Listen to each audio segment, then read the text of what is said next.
நான் மோடி இப்போ சொன்னார்ல, நான் குறிப்பாக சொல்கிறேன், நாங்கள் எதையும் தாங்கிற இதயம் கொண்டவர் தான் பேர் அண்ணா தந்து போகிறார் எங்களுக்கு. அண்ணா சொல்கிறேன், மோடி மிஸ்டர் கேடி பைண்டானி இந்த நாட்டில் வந்து எங்களை ஒழிக்கிறோம் சொன்னோம்ல, ஒழிஞ்சு தான் போயிருக்கிறான். திமுக ஒழிப்புன்னு சொன்னோம், திரும்ப சென்னைக்கு வந்ததே இல்லை. தயவுசெய்து மோடி திரும்பி பார்க்கணும். எல்லாம் பார்க்கும்போது எங்களப்பா. அதுக்கப்புறம் இன்னொருத்தங்க அது அண்ணாமலையா யாரோ ஒட்டே, நான் ஏழுமலைடா, நீ அண்ணாமலை தான், நான் ஏழுமலை தெரியுமா, உன்னே நான் சாதிப்பேன்.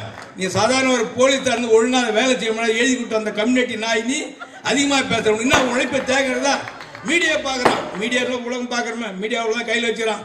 அவனே கிட்ட போறான்ட்டு வந்துடுறான். திமுக சாதனைகள் பெரிய தப்பானது. என்னடா தப்பு நாங்கள் செய்ய, இவ்வளோ பெரிய வெள்ளை நிவாரணத்தை ஒரு 10 ரூபாய் கொடுத்துருவேன் பிச்சைக்கார நாய்களா சொல்லி பாரு. அவங்களுக்கு என்ன இருந்தால் உங்களுக்கு இன்னும் சொல்ல போனால் கொஞ்சம் அடக்கமாக பேச கோச்சிக்காதீங்க. நான் கொஞ்சம் வேகமாக பேசிட்டேன். ஏன்னா நீங்கள் மாண்புமிகு அமைச்சிருக்கிறீங்க, நம்முடைய நாடாளுமன்ற இருக்கிறீங்க. தயவுசெய்து உங்களை அன்பாக கேட்டுக்கிறேன். இப்பெல்லாம் பேசும்போது கோவம் வருதுங்களா, அவளை இன்னும் தேக்க பண்ணான். தலைவருடைய வயசுன்னா அவன் எப்போ வந்தான் கட்சி, எப்போ போறான், தலைவரை பார்த்து சொல்கிறான்.